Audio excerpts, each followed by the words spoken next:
In the heart of a forgotten forest, a curious girl named Lila discovered a path no one else could see. She followed the whisper of wind and the beat of wings that didn't belong to any bird. And there, between mountain and sky, she glimpsed something enormous disappearing into a cave. Most would have turned back, but Lila stepped forward, where silence spoke louder than fear. Inside, curled like a mountain of living fire, lay the dragon. One golden eye blinked open and saw her. "Why are you here, child of men?" the dragon rumbled, but his voice held no threat.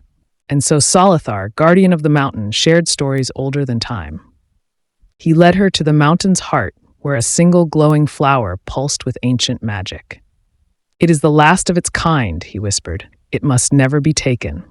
He dared her to touch it, to see if she was worthy. And with steady hands and a gentle heart, Lila made a promise to protect it always. But promises are tested, and danger arrived on silent feet. Flames roared, but Lila's voice cut through the fire. "Wait, let him speak." The man's hands shook. "My village is dying. I needed the magic." And in that moment, Lila learned mercy was mightier than fire. Days passed, laughter echoed in the cave, a girl and a dragon, no longer strangers. Beneath stars older than the world, they shared dreams and firelight. But peace is a fragile flame, and it flickered when strangers came with steel. Solithar took to the sky, fire blazing. Lila stood below, clever and fearless. They fought like wind and wildfire, holding back the tide of greed. "Spare us," the bandits begged. "We'll never return."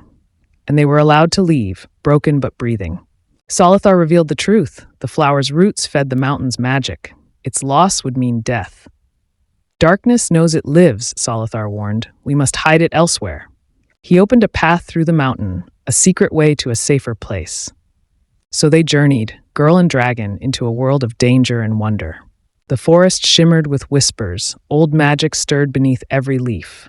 But magic had its guardians too, wolves of shadow with eyes like smoke. Through thorns and howl, they found it, a clearing untouched by time. To reach it, Lila walked through flame and fire bent for her. But the skies turned wild. Thunder chased their steps, and evil stirred again. The thief had returned, not alone and not asking this time. Battle raged. The forest lit like lightning, but Lila stood her ground. The flower had to be moved to the mountain's heart, but Lila could not follow. With a whisper and a wish, she placed it deep in the earth, and the mountain awoke.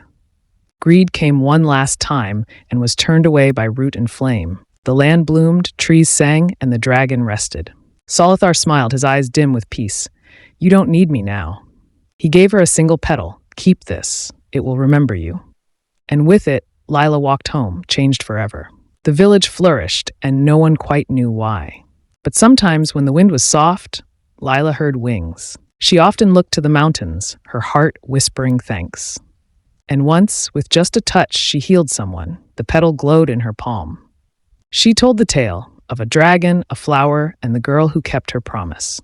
Magic isn't in fire or wings, it's in keeping what's sacred safe. In dreams, Solithar came, one last time. "Thank you, little flame," he said. And so she watched over the land, a guardian in her own right. Years later, she passed the petal on to another child with wonder in their eyes. And somewhere far beyond the clouds, a dragon smiled.